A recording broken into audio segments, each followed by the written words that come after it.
Audio Jungle. Audio Jungle.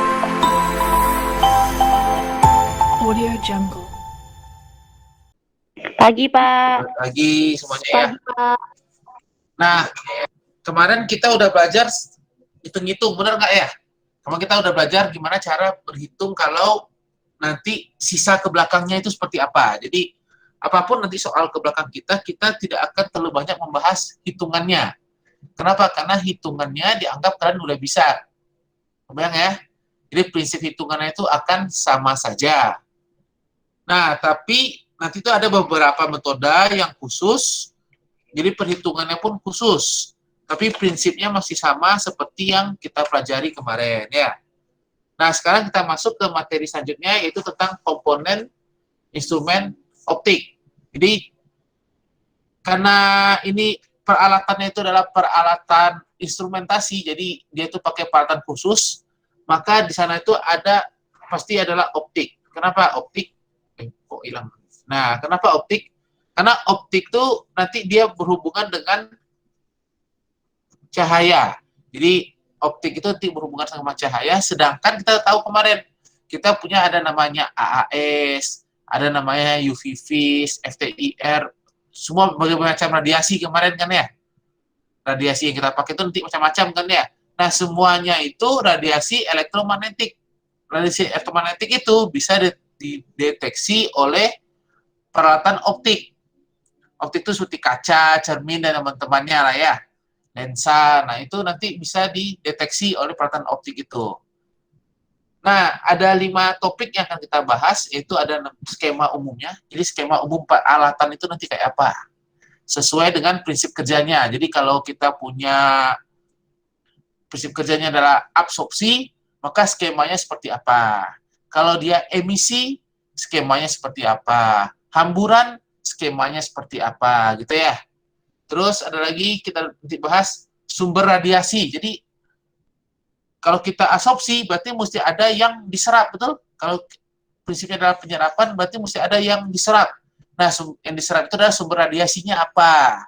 Kalau dipantulkan, berarti mesti ada yang dipantulkan. Nah, itu sumbernya apa?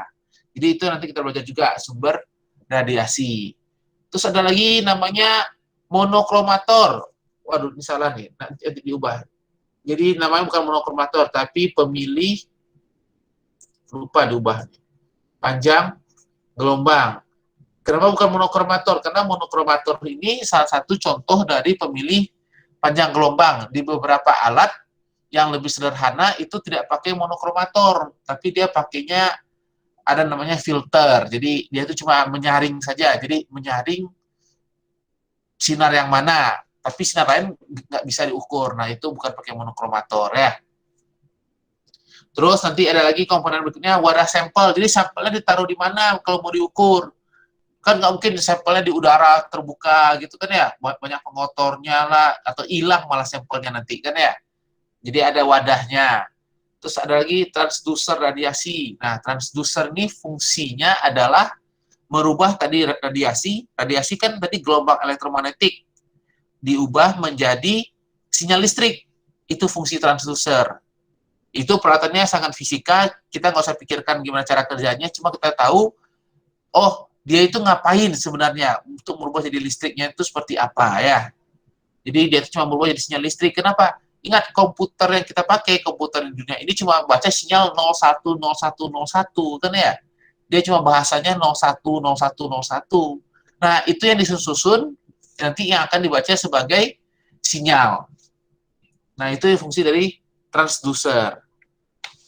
Nah, skema umum alatnya ini tergantung fenomena yang kita alami kemarin. Kemarin kita kan udah belajar fenomena itu ada yang refleksi, ada fosfo, gitu-gitu kan ya.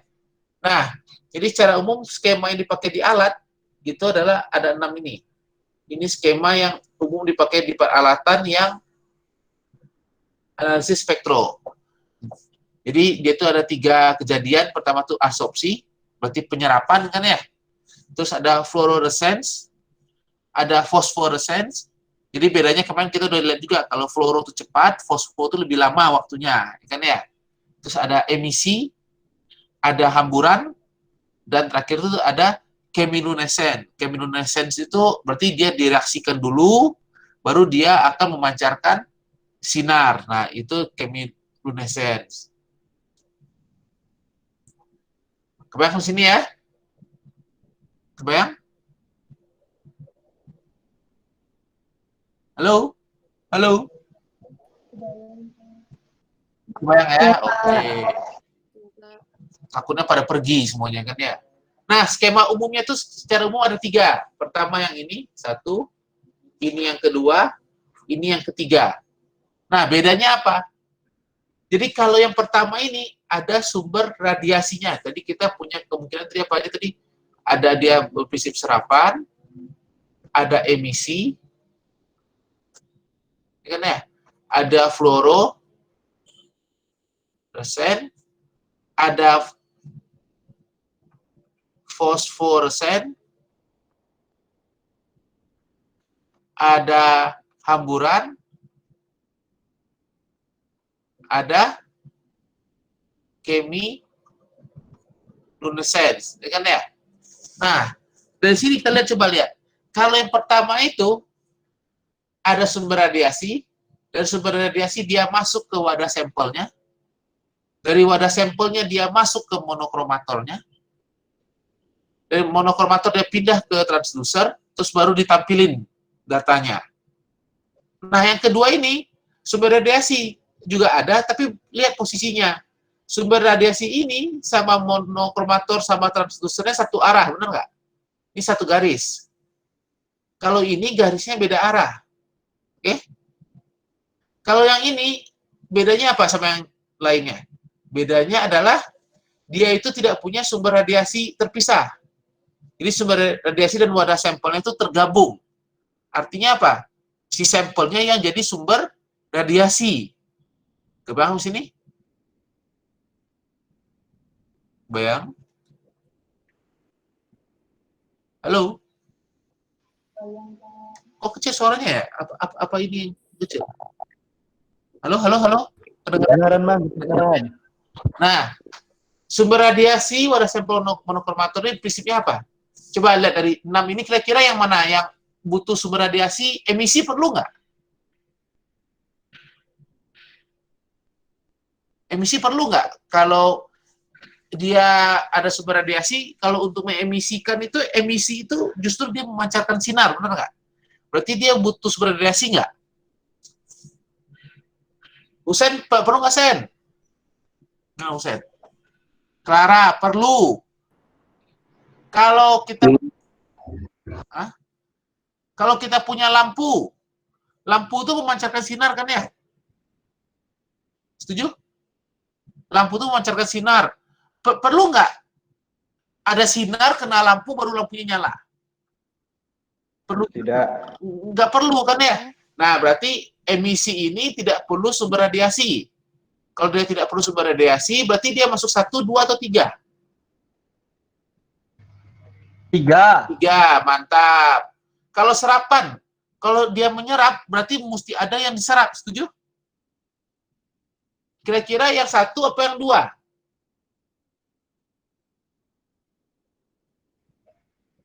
Kalau dia menyerap, berarti 1. yang kita ukur apanya? Kalau dia menyerap, yang diukur apanya, Viv? Sisanya apa yang diserap? Ukur sisanya kan ya? Sisa. Nah, kalau ukur sisa, berarti dia itu ada nomor 1. Nah, kalau fluoresen ini, dia itu ngapain?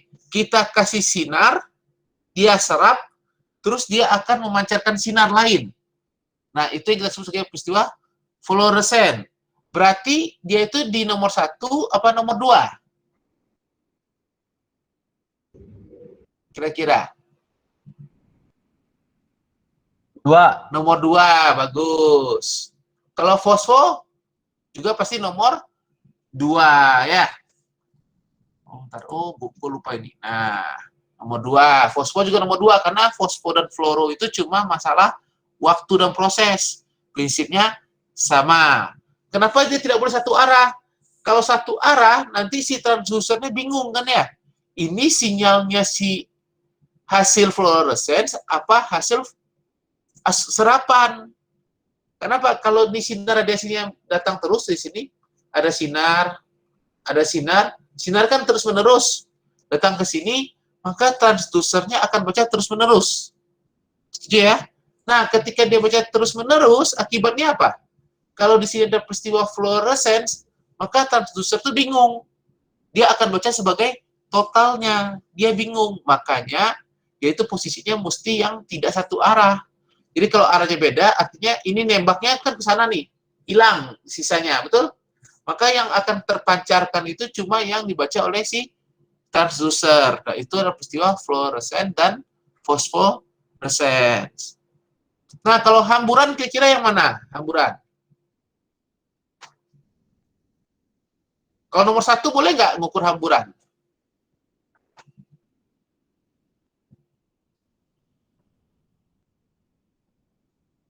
Ini bisa. Hamburan itu bisa nomor 1 dan nomor 2. Kenapa? Nomor 1 artinya apa? Dia mengukur sisa yang tidak dihamburkan. Itu dia nomor 1. Tapi nomor 2 juga bisa. Itu dia apa? Mengukur yang dihamburkannya. Jadi kalau dia mengukur yang dihamburkan, maka dia nomor 2. Tapi ketika dia mengukur sisa yang tidak dihamburkan, maka dia nomor 1. Jadi hamburan itu bisa 1 dan 2. Kalau chemiluminescence artinya apa? Dia perlu sumber sinar nggak? Nggak perlu, karena chemiluminescence itu artinya apa? Kita buat dulu reaksi kimia, sehingga dia mencari sinar setelah bereaksi. Maka dia itu masuk nomor 3. Karena dia nggak butuh apa-apa biar berradiasi. Dia memancarkan sinar itu, dia nggak perlu kasih sinar dulu, tapi dia cukup direaksikan antara senyawa A dan senyawa B, maka dia akan memancarkan sinar. Artinya dia nggak perlu sumber radiasi. Kebayang sampai sini? Kebayang? Putri? Belum kebayang, Pak. Belum kebayang apanya, Neng? Ulangin, Pak. Oke, yang mana? Dari fluoresen saja, Pak. Fluorescent. Fluorescent itu artinya apa? Kemarin fluorescent itu peristiwanya apa? Kita dari sini elektronnya akan naik ke atas, betul? Betul ya? Akan naik ke atas elektronnya, terus elektronnya akan turun lagi. Tapi pas turun dia singgah dulu tempat lain. Kebayang? Jadi dia turun dulu ke tempat lain, turun ke sini. Nah, dari sini ke sini. Nah, berikutnya baru dia dari sini baru turun lagi ke bawah, nanti berpasangan lagi, gitu kan ya? Nah, itu peristiwa fluoresen. Artinya, fluoresen itu peristiwanya sebenarnya adalah mirip dengan emisi. Betul? Dan fosforesen pun sama dengan fluoresen, cuma masalah beda waktunya saja, kan ya? Nah, dia itu, karena dia mirip emisi, berarti yang kita ukur tuh harus yang mana? Yang diserap, apa yang diemisikan? Neng Ranisa, diserap apa diemisikan? Berarti yang diukur.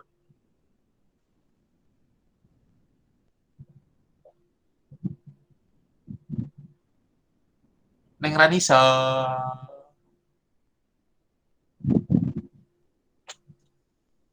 Serap, Pak. Ah? Ulangi lagi. Kalau dia ngukurin diserap, artinya apa? Maka yang diukur tuh yang pas turun ini, proses 1 atau proses yang kedua ini yang diukur. Kalau misalnya proses A lah. Proses A apa proses B yang diukur kalau dia serapan? Proses A kan ya? Nah, tapi sekarang yang diukur tuh apa? Saat naik apa saat turun yang kita mau diukur? Saat turun. Karena saat turun ini maka dia akan memancarkan sinar. Itu yang disebut sebagai peristiwa fluoresensi atau emisi atau fosforesensi gitu kan ya. Jadi saat turun ini. Nah, kalau saat turun ini berarti ini ukur adalah yang dikeluarkan ya kan ya. Nah, sekarang kita lihat. Kalau dia proses 1 artinya apa? Ini ada sumber radiasi, ada sinyal. Sinyalnya lurus saja ke sini, ke transducer untuk baca, betul ya? Untuk bacanya kan ada transducer di sini nih. Dia akan baca. Nah, bayangkan ketika ini terus-menerus keluar. Terus ini turun. Ini turun juga nih. Bingung nggak transducernya baca yang mana? Akan bingung. Kenapa? Loh, kok yang jalan ada dua. Ada yang dari sumber radiasi, ada dari si wadah sampelnya. Akhirnya apa yang dilakukan oleh transducernya? Baca dua-duanya kan ya? Setuju ya? Dia akan baca dua-duanya. Nah, ketika dia baca dua-duanya, maka hasil kita peroleh itu membingungkan nggak? Membingungkan. Kenapa? Kenapa ini ada totalan? Dia total bentuknya kan ya? Kita nggak tahu berapa yang diserap, nggak tahu berapa yang di fluoresensi. Bayang? Nah, bayangkan kalau kita punya kasus kedua. Kasus kedua itu sinar ke sana perginya. Berarti kalau ada sisa ke sini kan ya? Ini adalah sisanya ke arah tempat lain. Nah, di sini karena dia akan mengalami fluoresensi, maka dia ngapain nanti? Akan turun kan ya? Akan turun. Nah, sinar B ini akan kemana perginya? Akan pergi ke sini kan sinar B-nya. Masuk ke si transducer. Artinya transducer cuma baca yang dipancarkan saja kan ya. Dia nggak akan baca yang berapa yang sisa diserap. Kebayang, Ranisa?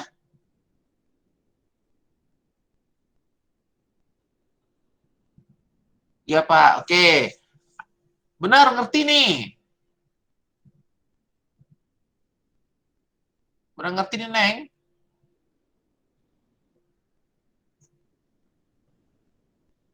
Udah, oke. Ada lagi pertanyaan.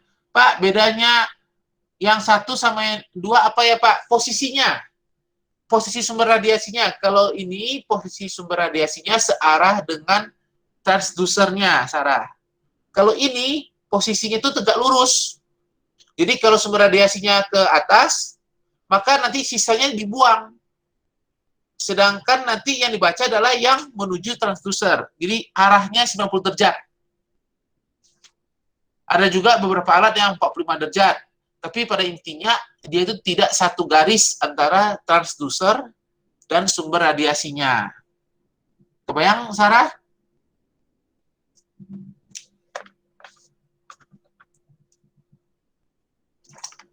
Ayo, ada lagi pertanyaan? Pak, mau tanya. Yo, apa? Pak, kata Bapak tadi kan yang fosforesensi sama fluoresensi itu sama, cuma beda waktu. Itu Ya. maksud beda waktunya itu kecepatan elektronnya buat naik terus turun lagi atau apanya, Pak? Nah, gini. Ini kita coba gambar ya. Nah, kita gambar sekarang ini adalah kalau seperti ini atom apa molekul nih? Ini atom atau molekul nih, Evita? Viv apa Viv? Molekul apa atom nih? Molekul. Molekul. Kenapa? Karena Karena tingkat elektroniknya banyak. bukan elektronik, vibrasi. Oh, vibrasi, ya vibrasi. Kalau elektronik itu dari ini ke sini kan ya. Ini elektronik 0, ini elektronik 1. Nah, tapi di 0 itu vibrasinya banyak gitu ya. Nah, sekarang bayangkan kita punya sepasang elektron di sini. Kita kasih energi. Kita kasih energi kan ya. Apa yang terjadi? Maka satu elektron ini akan mengalami eksitasi. Ketika kapan? Ketika dia melakukan penyerapan. Maka ketika dia menyerap, maka bisa jadi dia seperti ini. Nah, lihat. Ini spin elektronnya masih tetap sama, kan ya? Sama kan spin elektronnya? Nah, sekarang dia akan ngapain? Dari sana dia pindah dulu ceritanya. Dari sini, dia muncul ke sini nih. Nah, berarti jadi apa? Nah, seperti itu. Setuju? Setuju ya? Ya, Pak. Berarti dia baru turun lagi. Berarti nanti kalau udah turun, maka dia berubah jadi ini lagi. Oke? Ini peristiwanya fluoresensi, fluorescence. Oke. Nah, sekarang kita lihat kalau fosforesen itu kayak apa. Tadi ini spinnya elektronnya tetap dari awalnya nggak, satu ke atas, satu ke bawah. Spinnya 1 plus setengah, satu lagi minus setengah. Setuju ya? Nah, dan dia itu cuma apa? Pindah energi vibrasi baru turun lagi. Makanya berarti untuk pindah ini dia butuh waktu, setuju? Nah, biasanya berarti ada delay-nya. Jadi kalau emisi itu langsung, kalau dia itu ada butuh waktu sepersekian detik. Nah, kalau fosfo itu kayak gini dia.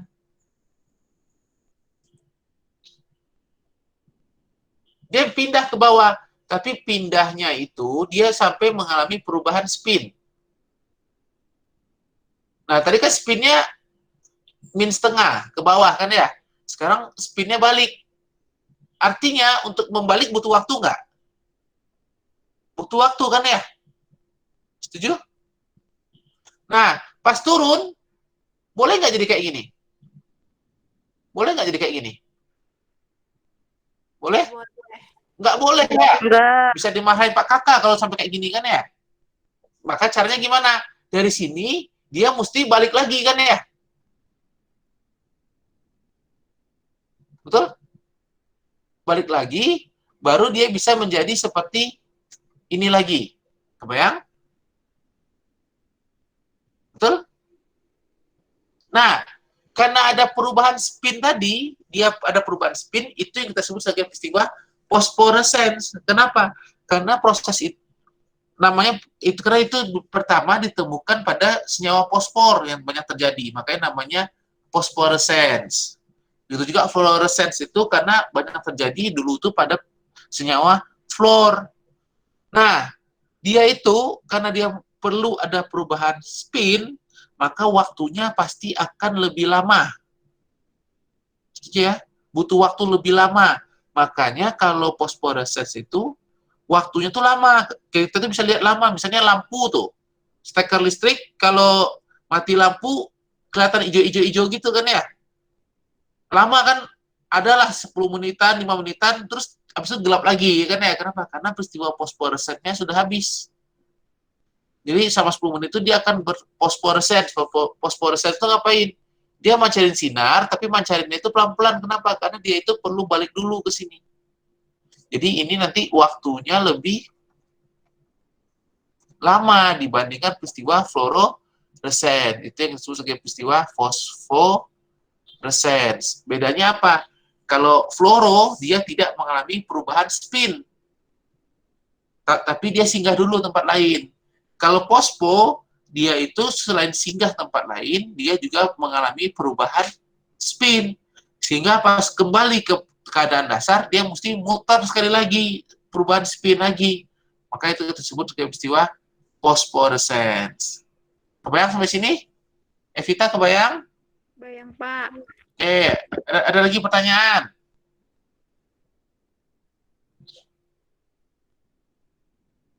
Ada lagi pertanyaan? Gita, belum Pak. Oke.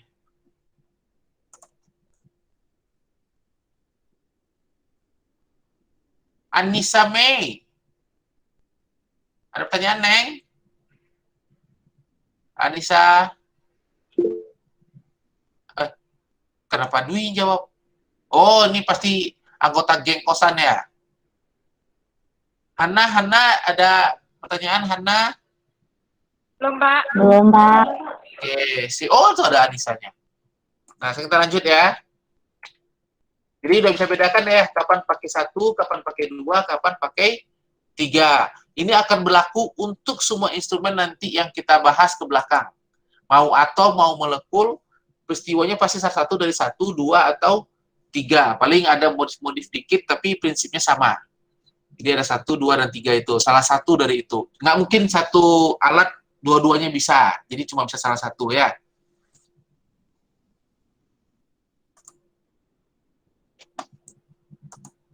Nah, berikutnya lagi. Kok hilang? Nah, ini. Secara umum terbagi 2 jenis sumber radiasi itu. Ada yang radiasinya kontinu, ada yang garis bentuknya. Radiasi itu. Jadi ada yang kontinu itu berarti apa? Sinarnya itu seperti kita bahas, yaitu bentuknya gunung gini. Artinya sinar yang dikirim itu lengkap sinarnya semuanya. Tapi ada juga yang kirim sinyal itu cuma satu-satu, bentuk garis. Berarti kalau garis ini bicaranya tentang atom, ini pasti bicaranya tentang molekul nanti kegunaannya. Bayang di sini? Bayang ya? Nah, ini ada beberapa, nggak usah dihafalin. Nggak usah dihafalin ya. Nah, yang perlu ditahu tuh apa? Ini kalau ini spektrum untuk apa nih kira-kira? Ini untuk yang continue. Oke? Yang continue itu dia kerjanya di mana? Ini kalau kita pakai lampu AR maka dia ada di daerah bawah. Kebayang ya, di daerah bawah nih. Kalau pakai lampu UV, pakai lampu xenon, maka dia itu bisa di daerah bawah, daerah UV, di sama daerah visible. Terus kalau tungsten itu kan tahu lampu tungsten. Kalau lampu tungsten, pernah dengar lampu pijar yang warna kuning?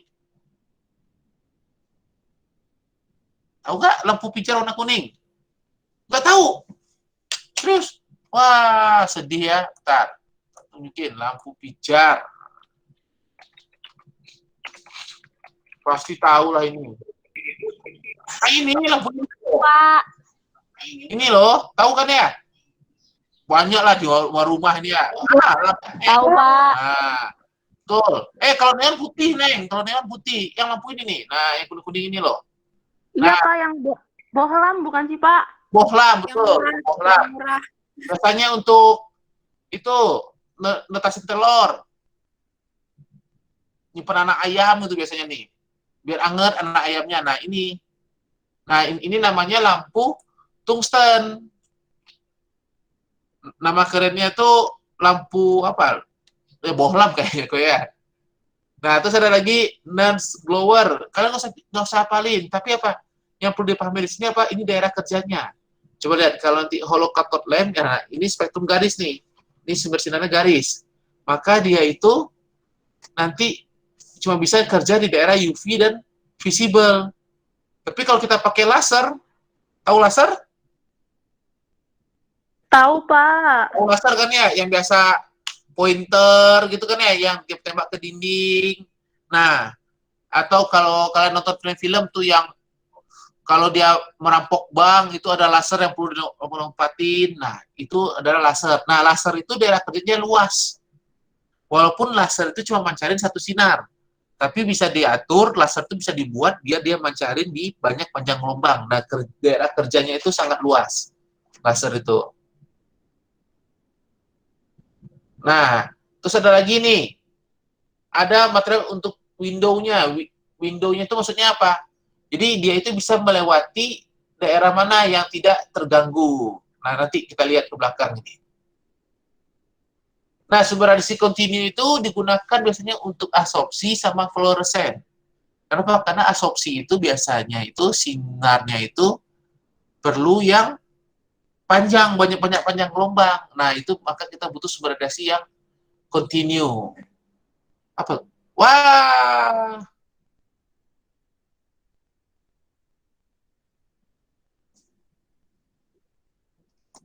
Di kalian masih muncul?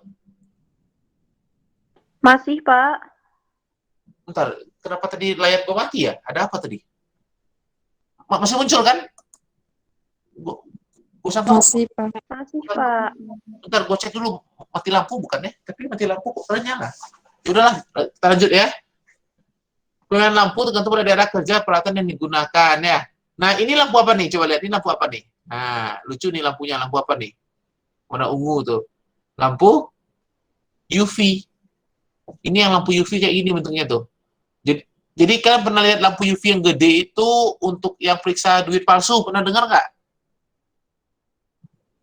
Tahu nggak lampu UV yang untuk duit palsu? Oh, nggak tahu. Tapi tahu kalau lampu UV di tempat air isi ulang? Ada, Pak, tahu. Nah, itu tuh lampu UV ya. Itu panjang gelombangnya cuma kerja di daerah UV. Terus sumber radiasi garis itu macam-macam. Nah, ini tadi yang namanya hollow cathode lamp. Nanti kita pelajari nih. Hollow cathode lamp. lihat sinarnya itu cuma segini doang nih terangnya. Aduh, rugilah belinya ya. Terus kalau ini untuk ini bohlam biasa ya.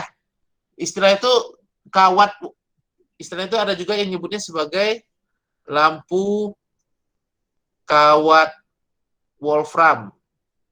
Wolfram tuh nama lainnya tungsten ya. Itu sama, itu cuma nama lain. Ini kawatnya nih yang lihat garis-garis kuning-kuning ini kelihatan kan ya? Ada ini kawat yang dihubungkan ini. Jadi kawatnya itu nanti memancarkan sinar gara-gara ini. Jadi dari kawat ini yang munculin sinar yang warna kuning itu. Jadi kalau kita tahu lampunya putus gimana biasanya? Kita lihat kan, masih nyambung nggak kawatnya? Kalau kawatnya tidak nyambung, berarti lampunya udah putus. Makanya istilahnya lampunya putus. Kenapa? Karena ada kawat di sana jadi putus beneran. Kebayang ya? Maka namanya lampu. Bener nggak? Kalian bilang lampunya putus biasanya? Iya, Pak. Iya, gara-gara dalam itu kawat. Tapi lampu neon sekarang itu sudah nggak ada kawatnya, yang lampu warna putih itu. Tapi tetap aja kita bilangnya putus, walaupun itu rusak, tandanya ya di dalamnya itu rusak. Nggak ada kawat yang putus-putus di sana. Terus, sumber radiasi yang lain yang banyak dipakai juga laser. Nah, laser itu tuh kepanjangannya tuh. Light amplification by stimulated emission of radiation. Nah, jadi fungsinya apa? Dia itu satu sinar ditingkatin kekuatan sinarnya, makanya namanya amplifikasi. Jadi sumber radiasinya itu ditingkatkan. Nah, ini macam-macam. Ini yang lagi banyak dipakai ya kan ya, termogan ya kan ya, untuk ngecek suhu badan. Nah, ini pakai sinar inframerah. Ini pointer yang sehari-hari. Nah, ini Star Wars ya. Dia tarung pakai pedang laser. Nah, jadi prinsipnya sama. Nah, warnanya itu tergantung kepada panjang gelombang yang dikeluarkannya dia. Jadi dia tuh mengemisikan panjang gelombang tertentu. Nah, itu yang menentukan warnanya. Dan tiap laser itu cuma punya satu warna. Kenapa? Karena tergantung jenisnya itu seperti apa ya. Memiliki intensitasnya tinggi. Kenapa tinggi? Tadi ada proses amplifikasi tadi. Proses amplifikasi itu akan membuat intensitasnya jadi tinggi. Nah, panjang gelombangnya tapi sempit. Kenapa sempit panjang gelombangnya? Karena dia itu cuma bisa memancarkan panjang gelombang tertentu. Paling salah-salah dikit gitu kan ya. Makanya rentangnya itu dikit, sempit. Dan koheren. Koheren itu maksudnya apa? Searah. Jadi semuanya searah arahnya. Misalnya dia kayak gini gelombangnya, maka semua gelombang yang keluar dari laser itu kayak gini. Akibatnya apa kalau gelombangnya semua keluar kayak gini? Maka amplitudonya jadi naik, betul? Maka dia itu intensitasnya jadi tinggi. Nah, dapat diaplikasikan berbagai daerah radiasi. Kenapa? Karena tergantung sumber lasernya kita buat beda-beda. Itu akan membuat dia itu jadi daerah kerjanya luas banget. Nah, secara umum, laser ini, proses kerjanya itu terbagi 4 tahap. Pertama itu adalah pemompa, dipompa, istilahnya bahasa Inggris itu dipumping gitu ya. Terus dipumping itu untuk apa? Untuk mancarin sinar yang pertama. Jadi dipumping itu kita kasih energi biar dia akan mancarkan sinar. Nah, itu proses pumping namanya. Terus setelah pumping, dia akan mengalami emisi. Emisi spontan itu ketika kapan? Ketika tidak perlu dikasih apa-apa, dia emisi sendiri. Kenapa dia emisi sendiri? Karena tidak stabil. Ingat, ketika dia sesuatu kita kasih energi, maka dia akan mengalami eksitasi. Nah, ketika dia mengalami eksitasi, kita udah tahu kalau dia eksitasi itu dia tidak stabil. Maka otomatis dia akan turun lagi ke bawah, kan ya? Nah, saat dia turun lagi ke bawah, dia akan memancarkan energi. Peristiwa itu kita sebut sebagai peristiwa emisi. Nah, ketika emisinya itu terjadi begitu saja, tidak perlu ada mancing-mancing mania, maka itu kita sebut sebagai emisi spontan. Nah, tapi ada kala suatu saat dia itu nggak bisa emisi semudah itu, mesti dipancing dulu sama yang lain. Jadi dia orang, misalnya kalian nih, kalian mau pergi ke Teluk misalnya, ke Teluk Betung, kan ya? Sebenarnya udah mau pergi, tapi males kan ya. Nah, tapi ketika ada teman, ke Teluk Betung yuk, naik motor barengan. Nah, kalian jadi ikut pergi ke Teluk Betungnya. Kalau temannya nggak ngajak, kalian nggak pergi. Nah, itu namanya peristiwanya terstimulasi. Jadi mesti ada yang mancing dulu. Nah, ketika dia emisi, maka ada kemungkinan nanti emisi sama emisi ini ketemu kan ya. Nah, ketika dia ketemu tapi panjang gelombang, dia itu fasanya terbalik, satu bukit, satu gunung, satu bukit, yang satu lagi di lembah ketemu barengan, maka ada peristiwa absorpsi, dia akan jadi hilang. Kebayang sampai sini? Nah, skema alatnya, mending kita lihat skemanya kalau bingung. Nah, yang sebelah, ini batasnya di sini nih. Nah, batasnya. Yang ini adalah peristiwa pumping di sini. Kenapa? Di sini kita kasih energi, maka dari ini dia akan naik ke atas ini. Nah, dia akan naik. Dari naik itu dia akan bisa naik lagi atau kemana-mana ya. Ini peristiwanya pumping. Nah, setelah dia pumping, dia ngapain? Dia akan turun dulu kemana? Ke satu tempat. Misalnya dia ngumpul di daerah sini. Maka dia akan ngumpul sini. Rame-rame dulu, bertahan dulu. Kenapa? Karena kita baru kasih energi, dia akan tereksitasi, dari eksitasi dia akan pelan-pelan mencari tempat yang paling stabilnya. Nah, biasanya untuk energi vibrasi ini kan berarti yang beda vibrasinya kan ya. Kalau vibrasi itu, kalau pindah-pindah antar vibrasi itu biasanya tidak menghasilkan radiasi dalam bentuk gelombang elektromagnetik. Tapi radiasinya cuma sebagai panas aja, jadi terasa panas. Tapi panasnya itu saking kecilnya, bahkan kalau dipegang pun nggak ada rasanya, ya. Nah, dia nanti akan berhenti di keadaan tereksitasi. Nah, itu kita sebut dengan peristiwa pumping. Nah, dari pumping, dia tereksitasi nih. Kan dia nggak stabil kan di sini. Ini nggak stabil kan ya. Kalau nggak stabil, dia maka otomatis akan turun. Nah, turun itu, ini kita sebut sebagai emisi spontan. Kenapa spontan? Karena dia itu, kenapa? Kenapa kita sebut sebagai spontan? Karena nggak perlu apa-apa, dia jatuh sendiri kan ya. Nah, ini jatuh, ini juga jatuh, tapi arahnya berbeda. Nah, arahnya berbeda.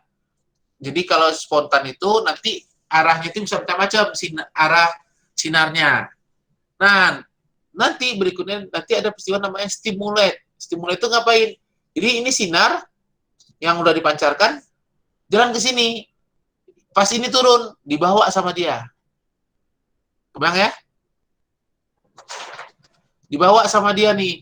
Nah, akhirnya mereka jadi apa? Jadi bersatu kan ya? Kenapa? Karena ini jadinya satu arah nih. Karena barengan perginya sekarang. Maka naik terus akhirnya dia tuh jadi amplitudonya makin besar.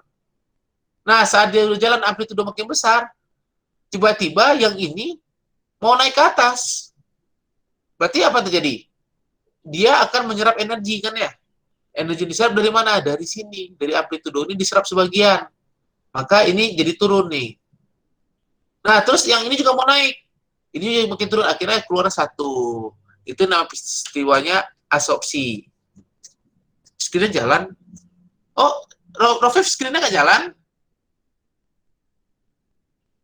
Jalan, ya, Pak. Kursornya nggak kelihatan.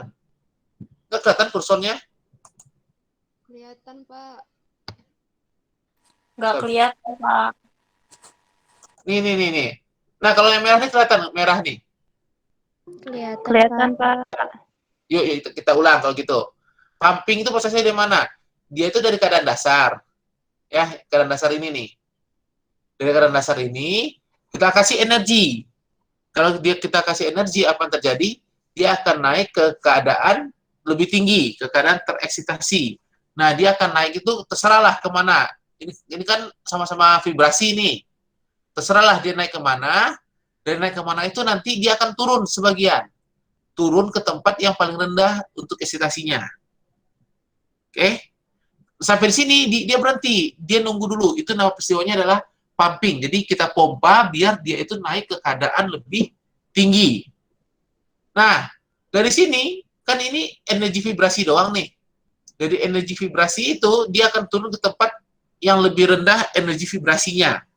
Tapi masih di elektronik yang sama. Masih tingkat energi elektronik yang sama persis. Nah, ketika dia turun itu, ini energinya sangat kecil nih. Biasanya bukan sebagai panjang gelombang keluarnya nanti. Bukan sebagai sinar. Tapi cuma keluar sebagai panas. Namanya istilahnya tuh non-radiatif. Istilahnya ini, kalau heat ini non-radiatif. Ini peristiwanya, apa tuh? Non-radiatif. Ya, non-radiatif itu ketika dia memancarkan sinar. Karena kalau sinar itu namanya radiatif. Kebayang di sini? Rafif udah kelihatan? Sudah, Pak. Sudah, oke. Nah, dari sini, dia suka nggak karena ini? Nggak suka kan dia? Maka dia akan mengalami emisi. Dia akan turun ke bawah sambil munculin sinar. Nah, itu namanya peristiwanya emisi ya. Nah, emisi itu yang, ini kalau kita punya ada 2 atom atau 2 molekul, ini emisi, ini juga emisi ini. Tapi arahnya bisa acak adut, betul? Arahnya itu ke segala arah. Nah, nanti laser itu dia ngapain? Dia akan mengatur ini biar arahnya jadi sama semua nanti. Dia akan atur si laser itu nanti ada alatnya untuk mengatur biar arah sinar nanti jadi sama semua arahnya. Nah, berikutnya lagi, tadi ini juga turun. Ini lewat. Apa terjadi? Barengan kan jadinya? Setuju? Jadi ini datang, ini tadinya udah malas turun nih. Tapi karena ini lewat, akhirnya dia ikutan turun. Itu yang kita sebut sebagai emisi stimulasi tadi. Jadi dia itu perlu dipancing dulu. Oke? Karena ini satu fasanya sama, maka dia bisa makin gede ininya, amplitudonya. Benar nggak amplitudonya makin gede kalau fasanya sama? Istilahnya interferensi maksimum kan ya? Nah, maju lagi, ini turun, ini lewat, gabung lagi, akhirnya jadi intensitasnya tinggi. Kenapa? Energinya tinggi. Kenapa? Karena semuanya menjadi interferensi maksimum, konstruktif, betul sekali. Nah, kalau absorpsi itu seperti apa? Ini lewat, yang ini lagi menyerap energi. Dia butuh energi untuk mengalami eksitasi. Maka apa terjadi? Dia lewat, ini butuh energi, maka sebagian energi ini akan diserap. Maka dia akan turun. Lewat lagi, diserap lagi, akhirnya turun lagi. Ini kalau peristiwanya apa berarti? Destruktif kan ya? Jadi ini butuh energi, ini mengeluarkan energi, diserap sama dia. Nah, seperti itu. Kebayang sampai sini? Ada yang bingung?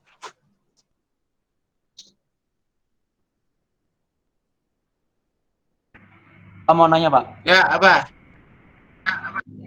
Itu yang stimulated emission itu stimulannya dari diri mereka, dari mereka sendiri atau dari yang beda, Pak? Dari sinar yang dihasilkan temannya. Oh, iya, Pak. Jadi sinar yang dihasilkan oleh temannya, radiasi dihasilkan oleh temannya. Jadi ini kan sebenarnya susunannya ada banyak gitu kan, Viv ya. Nah, yang sini udah turun nih. Nah, pas dia lewat, itu mancing orang lain, seperti itu. Jadi bukan dari dia, tapi dari temannya. Kebayang?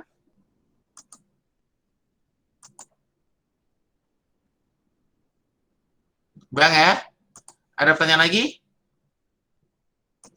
Pak, yang absorbasi itu berarti nggak pumping ya, Pak? Bukan pumping, justru lawannya dari pumping. Jadi kalau pumping itu kita kasih energi, kalau si absorpsi itu dia akan menyerap energi. Kebayang, Git? Ya, Pak. Oke, ada lagi pertanyaan? Kalau pumping itu energinya bukan dari sinar ya, Pak? Bukan. Pumping itu energinya dari listrik. Makanya kalau lampu laser butuh baterai nggak?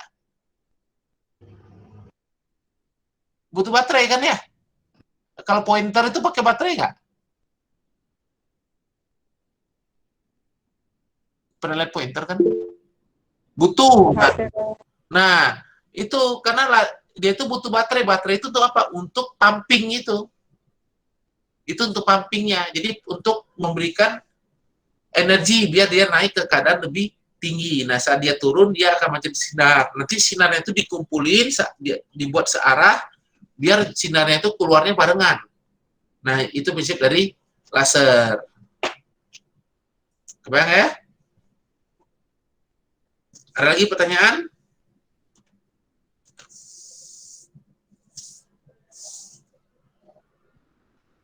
Oke, kalau nggak ada, kita lanjut.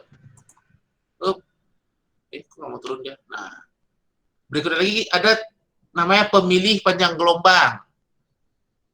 Jadi pemilih panjang gelombang ini gunanya apa? Dia itu cuma milih salah satu panjang gelombang, atau salah dua, salah tiga. Jadi hanya tertentu yang dipilih. Kenapa? Misalnya, kalau kita kerja di daerah UV sampai visible, ini kan dari daerah 190-an, kan ya? Sampai daerah 1000-an. Nah, kerja sampai sini, transducer itu cuma baca salah satu aja panjang gelombang. Kenapa? Kalau dibaca semua, nanti transducernya bingung. Jadi sebenarnya berapa nilainya gitu kan ya? Kenapa? Karena dibacanya semua. Maka dia cuma baca salah satu aja transducer itu. Dia baca 190, 190,5, 191 dan seterusnya. Sampai 1000 dibaca oleh si transducernya. Nah, biar dibacanya satu-satu, sedangkan sinarnya continue, apa yang kita perlukan? Kita mesti memilih panjang gelombang. Jadi yang kena ke si transducer itu cuma panjang gelombang tertentu. Bang ya? Jadi dia tuh butuh hanya panjang gelombang tertentu. Di satu waktu itu cuma boleh kena satu panjang gelombang. Nah, oleh karena itu maka butuh namanya pemilih panjang gelombang. Jadi dia pilih panjang gelombang itu. Mau berapa sekarang? Mau 1000? Oke, diatur biar jadi 1000. Mau 900? Diatur jadi 900, 800, dan seterusnya. Makin bagus alatnya, maka pemilih panjang gelombangnya itu makin hebat. Dia itu bisa milih sampai sangat kecil. 190,01. Dia bisa pilih itu. 190,02 dia bisa milih. Tapi kalau alatnya jelek, 190,1 sama 190 itu sama aja dibacanya. 190 katanya. Kenapa? Karena dia itu alatnya emang ke daerah kerjanya luas, jelek. Dia itu kurang istilahnya kurang rapat. Nah, untuk rapat itu maka ada namanya ini effective bandwidth. Jadi bandwidth ini lebarnya. Jadi makin kecil ininya, makin kecil yang bisa dibaca oleh alat itu, maka bandwidth ini makin kecil. Artinya apa? Si alatnya makin bagus. Kenapa? Berarti si pemilih panjang gelombangnya bisa milih yang hanya salah satu aja. Spektroitera bagus berarti Bang. Yang spektronik 20 ya? Spektronik 20 itu bisa sampai 0,1 rasanya. Benar nggak, Lan? 150. Berapa? Itunya berapa? Belakang berapa digit? 0,1. Nah, itu sampai 0,1. Itu sudah oke kok. Itu sudah cukup oke. Kebayang ya? Nah, seperti itu.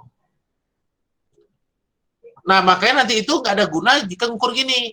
Misalkan kalau kita ngukur di daerah 600 nanometer, itu nggak ada guna ngukur 600,1.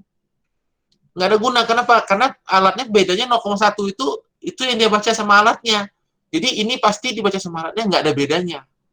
Nah, kalau mau itu 601 misalnya. Nah, kalau itu masih ada perbedaan di alatnya bacanya. Bayang ya? Jadi makin sensitif alatnya itu, maka bacaan ini bisa lebih banyak komanya. Kenapa? Karena panjang gelombang yang dipilih makin spesifik. Seperti itu. Nah, tapi perlu disadari apa? Hampir tidak mungkin benar mendapatkan panjang gelombang yang tunggal. Maksudnya apa? saya mengukur di 600 nanometer. Bukan, nggak ada itu yang 600,00000000000, nggak ada. Pasti alat-alat itu yang dia baca itu rentang. Misalnya kalau rentangnya 0,1, artinya dia baca berapa? 599,99 sampai 600,01. Itu dibaca sebagai 600 sama dia. Nah, itu yang kita sebut sebagai effective bandwidth itu. Jadi makin kecil efektif bandwidth-nya, artinya Pak, alatnya itu makin bisa memilih panjang gelombang yang spesifik. Secara umum, pemilih panjang gelombang ini terbagi dua macam. Yaitu ada pakai filter, ada yang pakai monokromator. Jadi tadi judul monokromatornya salah ya, nanti diubah. Jadi ada yang pakai filter, ada yang pakai monokromator. Nah, kalau pakai filter itu dia ngapain? Nah, seperti ini. Jadi dia itu membatasi panjang gelombang yang dapat melewati dia. Misalnya, kalau kita punya filter warna hijau, artinya filter warna hijau ini ngapain nanti? Dia akan hanya melewati warna apa yang dilewatin dia?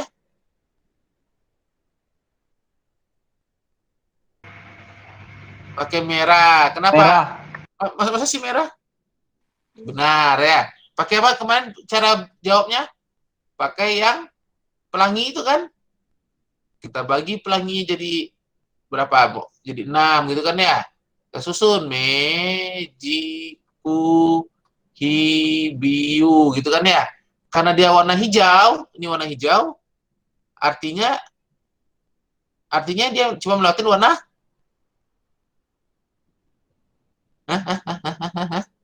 yang kita lihat ini warna apa nih?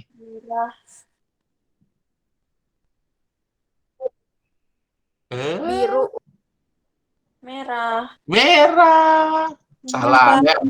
Dia menyerap warna merah, melewatkan warna hijau, gitu kan ya? Kalau dia hijau ini artinya apa? Dia serap warna merah. Benar nggak? Karena apa? Karena filter itu tidak memancarkan sinar. Ingat, filter itu kan dia benda mati, kayak misalnya kaca. Kaca itu memancarkan sinar nggak? Enggak kan ya? Karena dia tidak memancarkan sinar, berarti yang kita lihat itu adalah warna komplemennya, warna yang sudah keluar. Bayang? Jadi ini justru dia itu menyerap warna merah, meneruskan warna hijau. Bayang sini? Bayang ya? Nah, ini yang guna si filternya. Jadi dia bisa memilih nanti. Nah, secara umum terbagi dua filter itu juga. Ada yang dapat, ada namanya interference, artinya apa? Dia nanti menyerap salah satu, interference itu dia tuh mengganggu. Jadi mengganggu itu kayak apa ya? Nanti dia akan membuat, misalnya ini kalau kita punya sinar datang ke ini. Nah, si filternya bisa membalik sinar jadi gini nanti. Nah, maka nanti ini kalau di total jadi garis doang kan ya? Habis. Nah, itu prinsip kerja dari interference. Jadi dia akan membuat panjang gelombangnya berubah-ubah sehingga panjang gelombang yang lain hilang. Yang bisa lewat cuma panjang gelombang tertentu doang. Nah, itu yang kita sebut sebagai interference filter. Ada juga yang absorpsi filter. Absorpsi filter itu ngapain? Dia akan menyerap panjang gelombang tertentu sehingga yang bisa lewat cuma panjang gelombang komplemennya saja. Itu yang disebut sebagai absorpsi filter. Kebayang di sini? Kebayang, ya? Pak. Oke.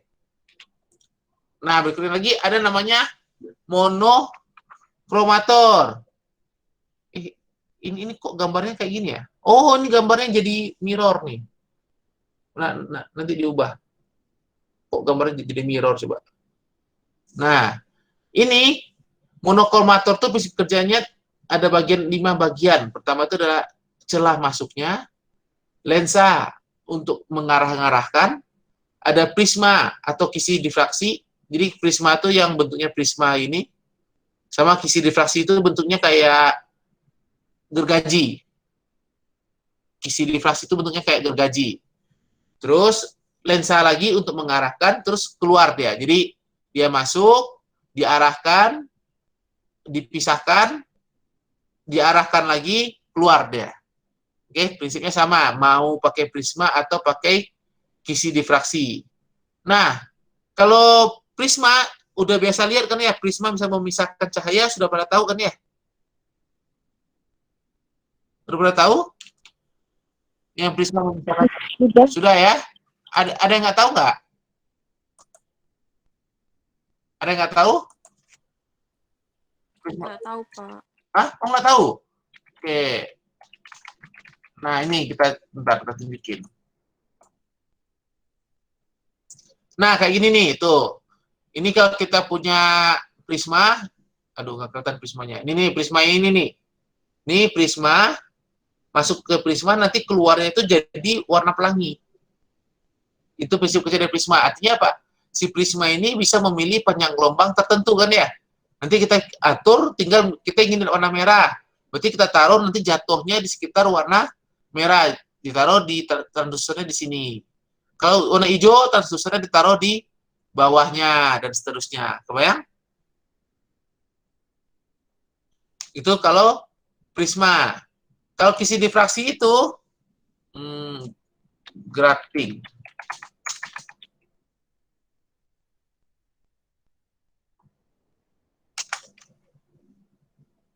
Nah, grating itu kayak gini nih. Bentuknya seperti ini. Bentar. Nah, prinsipnya seperti ini. Jadi kalau kita punya gigi ini kena gergaji, berarti kalau ada sinar kena gergaji apa yang terjadi? Maka kalau pas kena di gergajinya,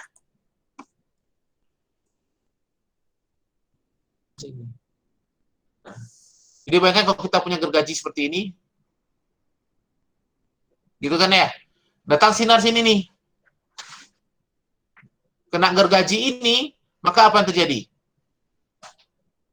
Dipantulkan, benar nggak? Nah, dipantulkan itu ada hubungan dengan panjang gelombang, betul nggak?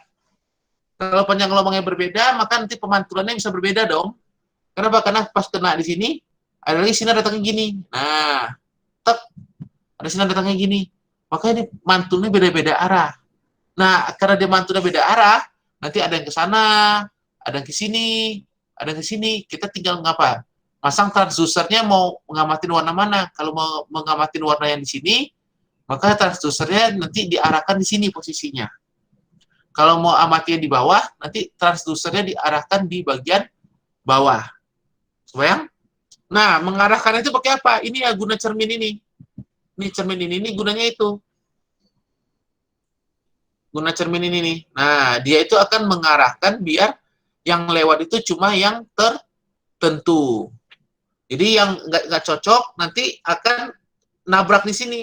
Yang lewat itu cuma yang tertentu saja. Kalau di sini, kalau yang nggak cocok, kena ke sini. Yang cocok masuk keluar lubang dan diukur oleh si transducer. Itu prinsip kerja dari monokromator. Kebayang di sini? Setuju? Setuju. Ya. Nah, artinya ukuran ini sangat penting kan ya? Kalau makin lebar, ini celah ini makin lebar, artinya apa? Yang panjang gelombang yang keluar semakin banyak rentangnya, betul? Artinya alatnya makin tidak sensitif memilih panjang gelombang. Tidak selektif dia. Tapi kalau bisa kecil, artinya apa? Dia itu cuma bisa milih sampai panjang gelombangnya misalnya 0,1. Tapi kalau misalnya yang agak butut, 1 doang. Kenapa? Karena ininya lebar. Nah, mana sih? Karena ininya lebar nih. Kalau ininya kecil, maka yang lewat cuma panjang gelombangnya lebih tertentu. Tapi sekali lagi diingat, tidak mungkin hanya memilih satu panjang gelombang. Pasti yang kita ukur itu adalah rentangnya. Yang kita ukur itu adalah rentangnya. Nah, tapi rentangnya seberapa kecil, itu yang menunjukkan kualitas alatnya. Makin kecil, maka alatnya makin berkualitas dan berarti harganya akan semakin mahal. Bayang ya? Setuju?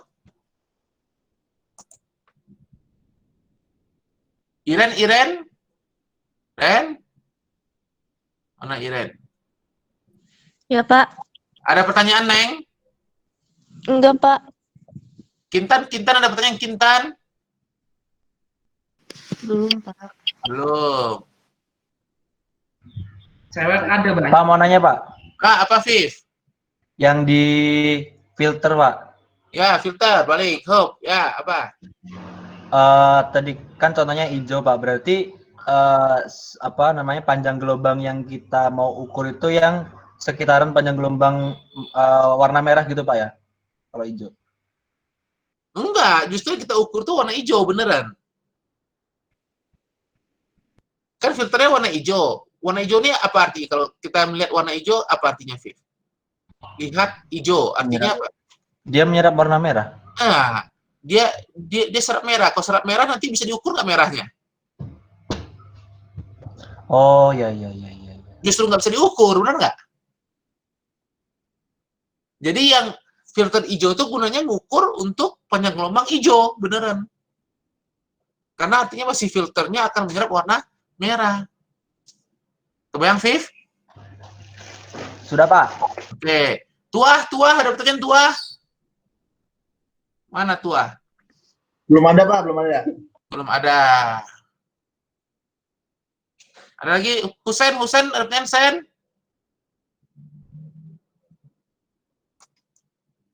Hilang Husennya. Husen? Wah, hilang Husen beneran. Oh, muncul. Belum, Pak. Belum? Putus-putus, Pak. Oh, putus-putus. Nanti jangan lupa nonton video kiriman berarti ya. Nur, ada pertanyaan Nur? Mana Nur? Nur? Belum, Pak. Belum. Puji, ada pertanyaan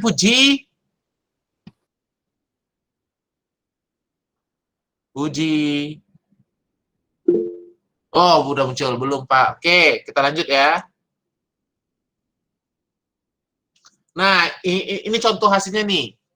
Kalau kita pakai monokromator yang lebarnya itu 0,5 nanometer celahnya, maka kita dapat sinyal seperti ini nih. Jadi dia itu bisa memisahkan ini. Ternyata ternyata sinarnya ada banyak sebenarnya tuh. Puncaknya ada banyak, ya kan ya? Tapi kalau kita makin lebarin, artinya apa? Ini akan bergabung puncaknya. Kenapa dia bergabung? Karena ini dianggap jadi satu. Jadi tadinya dia bacanya segini, jadi yang lewat ini cuma segini kan ya. Nah, karena dia sekarang jadi makin panjang, yang dibaca segini. Jadi yang antara ini dan ini itu dibaca bersama-sama, diambil rata-ratanya. Makanya puncaknya itu dari tadinya tajam-tajam, berubah makin gendut. Nah, dilebarin lagi, makin gendut. Kenapa makin gendut? Karena puncak-puncak ini akan bersatu. Kebayang ya? Ini tadi puncaknya tajam, sekarang ini dijumlahin rata-rata, akhirnya puncaknya makin lama makin gendut. Bayang sana ya, itulah kira-kira perbedaannya.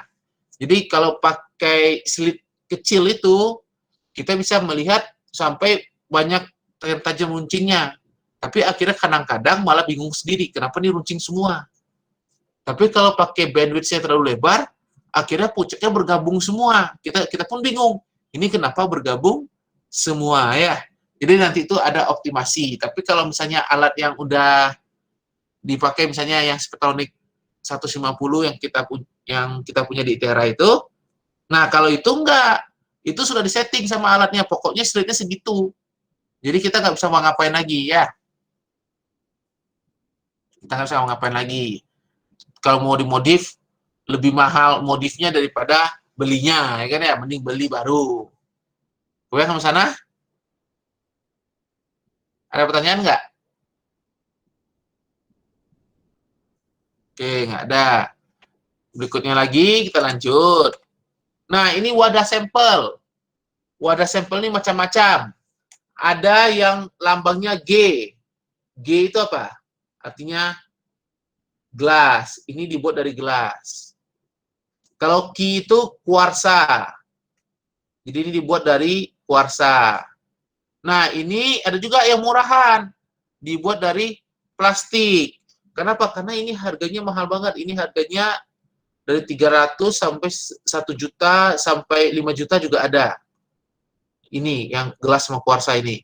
Nah, kalau plastik ini murah harganya, paling 1.500-an satu. Tapi sebenarnya dirancang untuk sekali pakai, walaupun biasanya kita tuh suka nakal, kan ya, pakai sampai puas, sampai gores-gores, kan ya. Nah, ini coba kita lihat. Wadah kuvetnya itu macam-macam. Ada yang ini tipis banget, betul? Oh, nggak kelihatan ya? Warna apa dong harusnya? Warna kuning. Ada yang tipis, ini lebih tebal, ini lebih tebal lagi, ini lebih panjang lagi, betul ya? Nah, sekarang yang kalian mesti lihat apa ini? Ini sampingnya keruh nih. Nggak kelihatan. Keruh. Ininya, depannya jernih. Artinya, nanti kalau masang kuvetnya gimana? Masang kuvetnya. Maka sinarnya harus di tempat yang jernih. Ini sinarnya ke sini nanti. Tembus sampai ke belakang sana. Kalau ini, artinya apa? Sinarnya dari sini nih. Nah, tembus ke sini. Jadi jarak sinarnya, ini beda apa kuvetnya? Jarak sinar yang ditempuhnya nanti beda-beda. Kalau yang paling ujung kiri, maka jarak tempuh sinarnya paling kecil. Artinya volume larutan kita butuhkan juga kecil kan ya? Karena cuma sependek ini nih. Karena cuma pointer. Nah, dia tuh cuma segede ini nih. Maka jarak sinar yang dilaluinya itu pun pendek kan ya? Artinya sampel yang dimasuki pun kecil. Kebayang sama sana ya? Nah, ini makin panjang. Nah, tapi ada juga kuvet yang bentuk itu biasa. Ini bentuknya seperti ini.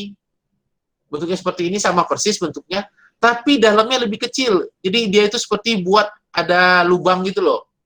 Jadi kira-kira seperti ini bentuknya. Kalau kita lihat di samping itu, ini kotaknya. Nanti dalam kotak itu ada gini. Nah, jadi sebenarnya yang diisi cuma yang kecil ini kan ya. Yang ini kaca lagi, ini kaca lagi. Nah, fungsinya apa ini? Karena kadang-kadang larutan kita tuh cuma punya dikit. Ini kalau kita fullin ini, kalau ini full, yang ini, yang nomor 3 itu full, ini kalau full itu isinya sekitar 4 ml. 4 ml biasa isinya. Tapi kalau kita pakai 4 ml, sampel kita aja cuma punya 100 ml misalnya. 100 ml. Sampel kita cuma punya 1 ml. Nggak muat kan? Nanti dia tuh cuma di bawah sini nanti 1 ml, cuma seperempat isinya. Sedangkan sinar itu nanti ada di posisinya di sekitaran 2/3-nya sinar itu. Sinarnya di sini nanti. Sedangkan sampel kita di sini akhirnya apa? Masuk ngukur udara aja kan ya. Nah, berarti kita mesti maksa kira larutan kita tuh naik ke atas yang 1 mili itu.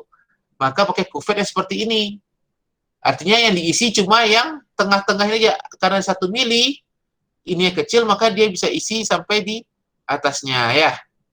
Nah, ini kuvet ini ada tutupnya kalau yang ini nggak ada tutupnya. Tutup ini fungsinya apa? Kalau kita ngukur barang-barang yang mudah menguap. Jadi kalau kita misalnya ngukur bensin misalnya, nah itu mesti ditutup, jangan sampai nanti bensinnya nguap kemana-mana. Jadi untuk barang-barang yang mudah menguap tuh diukurnya pakai tutup, jadi tutup dia. Kebayang sana ya. Nah ini yang plastik, coba lihat nih, yang plastik ini kelihatan kan ada bentukannya nih. Nah artinya apa? Di tengah-tengahnya lebih kecil ini. Jadi ini kuvet yang harusnya isinya 4 mili bisa digunakan untuk yang 1 mililiter. Kenapa kita terus kalau nanya, Pak, kenapa nggak pakai aja yang ini? Ini kan lebih kecil, udah pasti 1 mili ini isinya. Kenapa? Karena alatnya. Jadi alat itu umumnya itu pakai yang 1 cm. Yang ini, yang ketiga ini 1 cm ini lebarnya. Nggak bisa ditaruh untuk yang kecil ini, nanti posisi taruhnya jadinya bisa miring-miring. Makanya terpaksa juga dipakai yang 1 cm. Jadi si alatnya itu yang sudah menghukum kita. Jadi nanti kan udah pernah coba pakai spektro semua kan ya? Kalian udah pernah pakai spektro kan? Pas kimia dasar ya? Sudah, Pak. Nah ya, lihat kan wadahnya itu kayak kotak itu tempat taruh kuvetnya, benar nggak? Benar nggak? Halo, halo? Iya Pak, oh ya. Wadahnya itu 1 senti ke 1 senti. Kalau dimasukin kuven setengah senti bisa nggak? Ya bisa-bisa aja dimasukin kan ya. Tapi nanti naruh posisinya jadi nggak benar. Nah, makanya kita mesti pakai tetap kuven yang 1 senti. Dengan cara apa?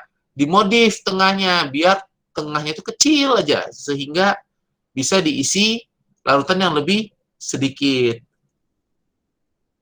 Nah, yang di atas juga ada nih. Lasernya, nih yang di atas lah. Yang di atas ini bukan kaca. Tapi ini adalah NaCl ini. Ini adalah NaCl. NaCl ini dibuat jadi seperti ini. Jadi bayangkan garam, dibuat garam itu dicetak, dulu pernah ceritain kan ya, gimana cara kita ngendapin garam pelan-pelan banget sehingga jadi 1 kristal. Ini nih 1 kristal nih. Nah, ini biasanya nanti digunakan di alat FTIR. Nah, kebayang ya? Nah, kenapa pakai itu, alat itu? Nah, karena ini. Nah, ini. Jadi, kenapa kita pakai NaCl? Karena NaCl itu daerah kerjanya luas. Dari UV sampai IR dia bisa. Daerah kerjanya luas. Nah, makanya kita pakai itu. Ada juga dari KBR juga ada. Dari ZNSE juga ada. Macam-macam. Itu untuk menaruh sampelnya. Jadi, sampelnya itu jangan sampai mengganggu pengukuran. Kalau sampelnya mengganggu kan kita pusing. Ini jadinya bacaan sampel apa bacaan siapa? Nah, itu yang kita buat sebagai alat wadahnya. Jadi wadahnya itu jangan sampai mengganggu di panjang gelombang pengukuran dicarinya.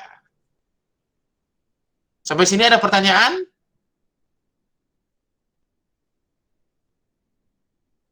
Saya Francisca ada pertanyaan nggak? Oh, saya Francisca-nya malah keluar. Mego, pertanyaan nggak Mego?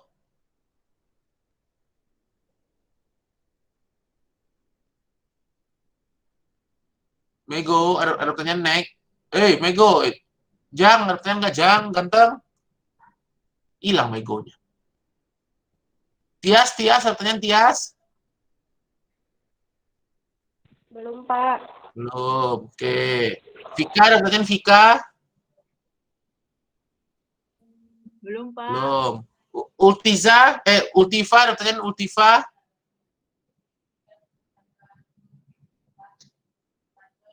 Ultiva. Hilang Ultivanya.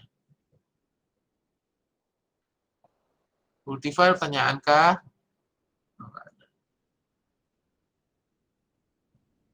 Mita, Mita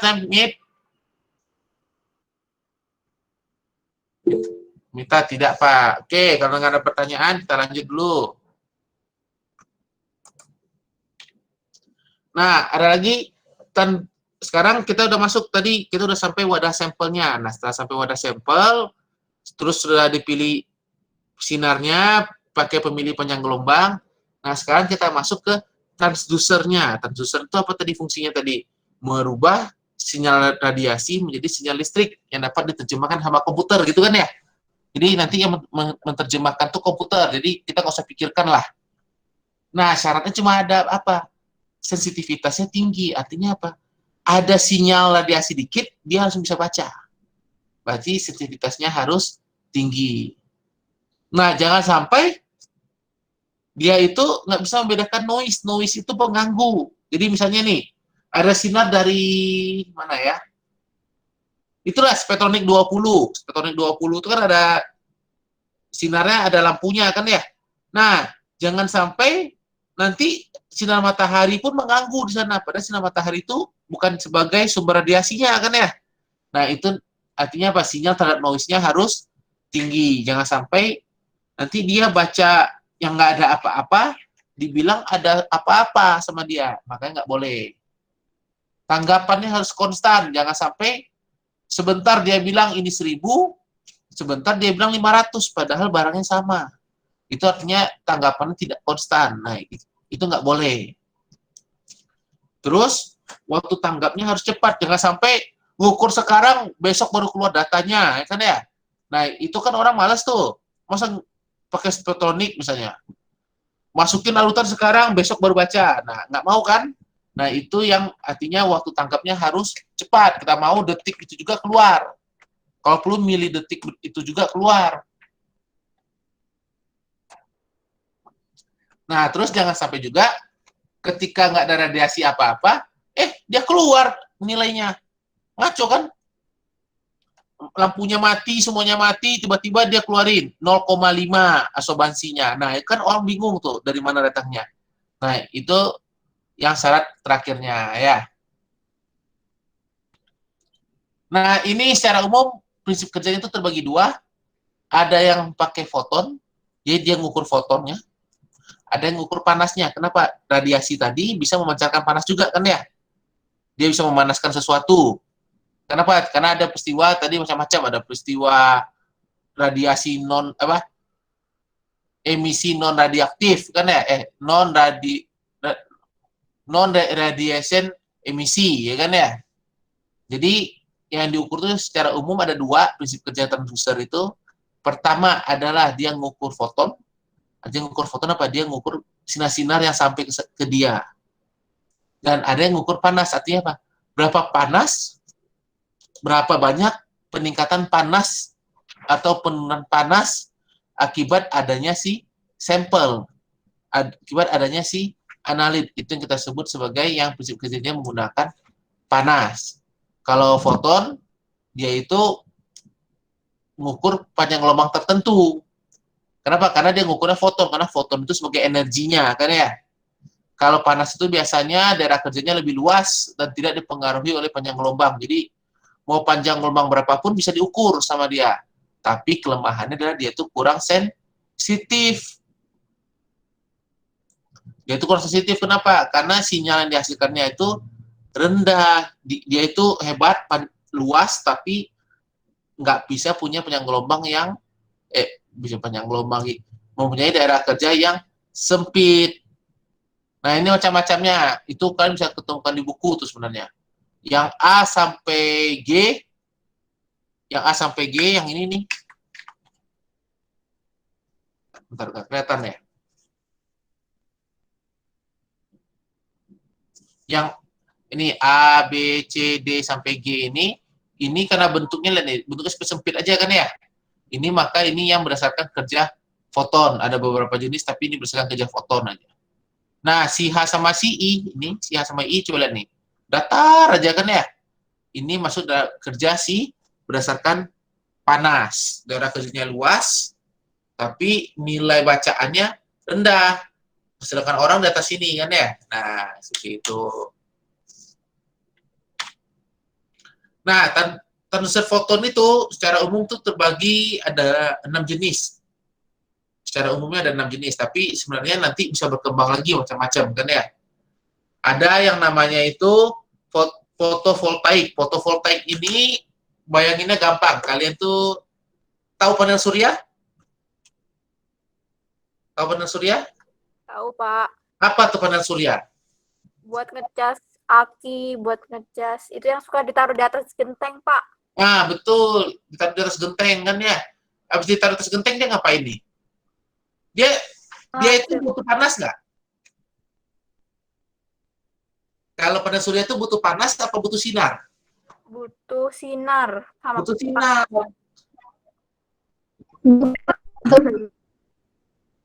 Betul. Panel surya itu butuh sinar. Jadi cuaca mendung pun dia nggak apa-apa selama masih ada sinar matahari.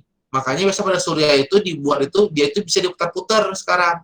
Jadi dia ngikutin matahari kemana pergi, dia ngikut, diputar. Nah itu, jadi prinsipnya ngapain? Ketika dia mengenai mengenai permukaan, maka di permukaan itu sudah disediakan zat yang bisa mengalami eksitasi. Jadi sudah senyawa di sini yang bisa mengalami eksitasi. Nah, ketika dia eksitasi itu, maka nanti dia akan bereaksi dengan yang lain. Nah, si lain itu akan mancarin elektron. Jadi, kalau di sini dia gunakan silikon ya. Jadi, ini silikon. Kalau N-type artinya apa? Dia kelebihan elektron kan ya? Dia kelebihan elektron, maka ketika kena sinar, elektron itu bisa pindah. Nah, itu yang kita simpan sebagai energi. Nah, itu diukur kalau detektor. Kalau di panel surya itu disimpan jadi baterainya, jadi energinya. Tapi kalau di transducer itu diukur berapa banyak sih elektron yang dihasilkannya. Nah, itu prinsip dari fotovoltaik. Terus ada lagi phototube. Phototube itu kayak gini nih alatnya. Prinsipnya apa? Ini kita taruh sesuatu, misalnya pelat nih yang setengah lingkaran warna coklat ini, pelat misalnya. Ini pelat ini, terus kita dapat sinar, set, dia kena sini, maka ini akan terkena macam-macam posisinya, betul? Nah, posisi macam-macam ini nanti akan memancarkan elektron. Nah, elektron itu yang akannya dibaca oleh si sistem ini. Jadi ini kena cahaya terus, maka dia akan keluarkan sinyal. Ini kalau satu. Nah, ada lagi namanya photo multiplier. Multiplier itu artinya apa? Sinyal itu diperkuat dengan cara apa? Dengan mencara dia dibuat dulu acak di dalam sini. Jadi ada alat, dia masuk, maka dia akan muter-muter secara acak dulu, sehingga ada kemungkinan nanti radiasinya jadi naik. Jadi alatnya sudah khusus. Sehingga sinyal yang diberikan oleh si foto multiplier ini akan lebih tinggi daripada sinyal yang dihasilkan dari phototube doang. Kenapa? Karena di sini masuk, dia itu akan sinyalnya diperkuat terus. Jadi akan ada interferensi maksimum, akhirnya dia itu kuat banget ya. Ada lagi pakai silikon dioda. Silikon dioda itu ya satu dibuat itu satu positif, satu negatif, dia kena cahaya, maka nanti elektronnya bisa bergerak pindah ya. Nah, saat dia bergerak pindah itu muncul listrik, listriknya itu yang diolah jadi nilai konsentrasi sama alatnya. Putri, tahu Pak yang warna hitam? Betul, warna hitam, betul. Jadi atasnya itu kaca, dalamnya warna hitam. Warna hitam itu yang jadi si kerjanya. Di luarnya itu mika doang biasa ya. Ada lagi yang fotodioda array, ini mirip dengan si silikon dioda. Terus ada lagi yang transfer muatan, jadi mirip juga dengan si fotodioda, nanti yang pindah itu muatan positif dan muatan negatifnya, itu tuh yang disimpan. Nah, itu yang kita sebut sebagai charge transfer transducer. Jadi semua prinsip ini ada apa? Ada transducer yang masuk ke sini, ada transducer. Ada foton yang mengenai si detektornya. Ada foton mengenai detektor, nanti detektor yang menerjemahkan itu jadi bahasa listrik. Nah, setelah punya bahasa listrik, baru diterjemahkan sama si komputer. Bayang sampai sini? Sri, kan Sri? Enggak, Pak. Enggak. Imam, berarti Imam?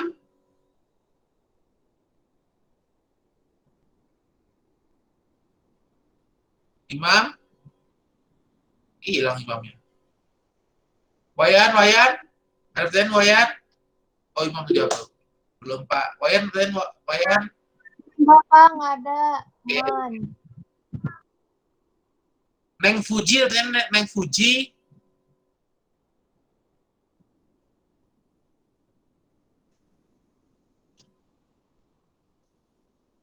Neng Fuji? Wah, hilang lagi Fuji. Ya, kita lanjut. Nah, oh Fuji bukan Fuji. Ya udah, Fuji juga tidak. Fuji ada Fuji. Mana yang Fuji nih?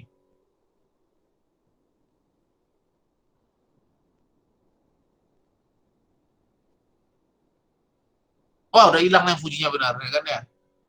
Nah, sekarang kita lanjut lagi. Ada lagi yang transducer berdasarkan panas. Nah, kalau panas ini dia ngapain? Ini istilahnya thermocouple, jadi ada panas yang berpasangan gitu ya ceritanya ya. Nah, ada kabel merah sama kabel biru ini, kabel merah, kabel biru. Kelihatan ya gambarnya?